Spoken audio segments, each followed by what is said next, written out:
अस्सलामु अलैकुम वरहमतुल्लाहि वबरकातुहू। मेरे दोस्तों, काफ़ी दिन से जैसा कि सबको मालूम है, उटावड़ गांव में एक महापंचायत हो रही है दहेज के खिलाफ। जो लोग जहेज लेते हैं उनके खिलाफ कि जहेज नहीं लेना चाहिए, इसको रोकना चाहिए। ये माशरे को खोखला कर रहा है। ये इस जहेज ने गरीबों की नींदें छीन रखी हैं, चैन और सुकून छीन रखा है। इस चीज़ को ख़त्म करने के लिए कुछ लोगों ने कदम उठाया है।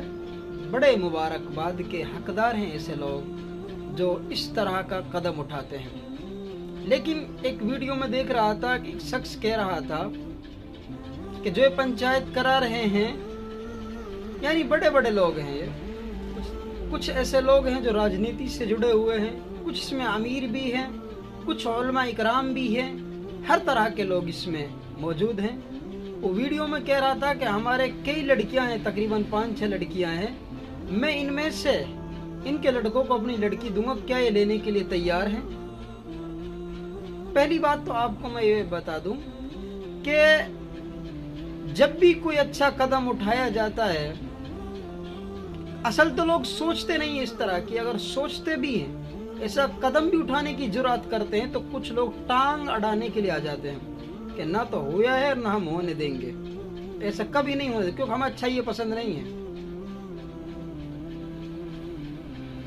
दूसरी बात यह है कि इस्लाम में जब लड़की से रिश्ता किया जाता है तो 4 चीज़ों की बिना पर किया जाता है। कोई माल देखता है, कोई खूबसूरती देखता है, कोई हस्ब व नसब देखता है, तो कोई उसका दीन देखता है। अल्लाह के नबी ने कहा, जिसने दीन को पसंद किया फज़फर बिज़ाति दीन व तुरिबत यदाक, जिसने दीन वाली से रिश्ता किया तो वो कामयाब हो गया, और इसके अलावा वो नाकाम लोग हैं। रिश्ता हमेशा अपने लेवल के से आदमी से करना चाहिए। हमें अमीरों के चक्कर में, हमने सरकारी नौकरों के चक्कर में, हमारी बेटी अच्छे घर में जाए, बड़े घर में जाए, इसके चक्कर में हमने जहेज को शुरू किया है। और एक कड़वी और बात बता दूं, जितना इंसान पैसे वाला है वो गरीब की इज्जत नहीं करता। हाँ, 1000 में से एक हो सकता है कि वो अपने से कम की इज्जत करता हो, वरना 90% लोग ऐसे हैं जो अपने से कम पैसे वाले की इज्जत नहीं करते। वो अपने लेवल वाले की इज्जत करते हैं या अपने से बड़े की इज्जत करते हैं। कभी आप इस सोच में ना रहें कि हमारी बेटी अमीरों के ब्याह जाए, हम गरीब हों, हमारी बेटी रईसों के, सरकारी नौकरों के जाए। कि जहेज खत्म हो रहा है तो हम कहीं भी रिश्ता लेकर चले जाएं, सरकारी नौकर को फिर हम ये कहें कि वो हमसे रिश्ता नहीं कर रहा है। दूसरी बात, जब रिश्ता होता है तो उसमें सहमति देखी जाती है दोनों घरानों की, कि आपस में सहमति बन रही है कि नहीं बन रही है।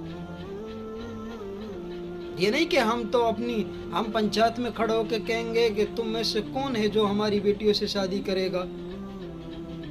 हम देखते हैं जब कोई इस चीज़ के लिए तैयार होता है, नहीं होता है। हो सकता है आपसे उसकी सहमति ना हो, आपका व्यवहार अच्छा ना हो, आपका बर्ताव अच्छा ना हो, आपका अखलाक अच्छा ना हो, आपका लोगों के साथ उठना बैठना ना हो। हर तरह के इंसान पाए जाते हैं।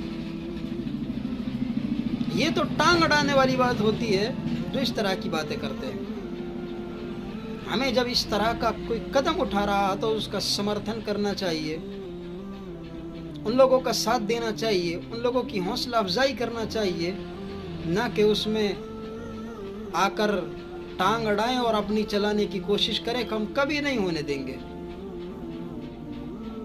डूब रही है तो डूबने दो इस जनता को, गरीब पिस रहा है तो पिसने दो, मर रहा है तो मरने दो। कितनी बेटियां ऐसी हैं रब्बे काबा की कसम, जिनके वालिद का हाथ उनके सर पर नहीं है, जो यतीम हैं और जवान हैं, लेकिन शादी इस वजह से नहीं हो रही है कि उनके पास सामान नहीं है देने के लिए, उनके पास बाइक नहीं है, उनके पास पैसे नहीं है, उनके पास जेवरात नहीं है, सिर्फ इस वजह से अपने घर बैठी हुई है। ऐसे कदम में कभी टांग ना अड़ाएं। सोचें कि आज हो सकता है आपके पास पैसे हों, कल अगर ऐसी नौबत आ जाए पैसे ना हो, تو کیا آپ کی بیٹی کوئی لے گا؟ کیا ہماری بیٹی کوئی لینے کے لیے تیار ہے؟ نہیں ہے.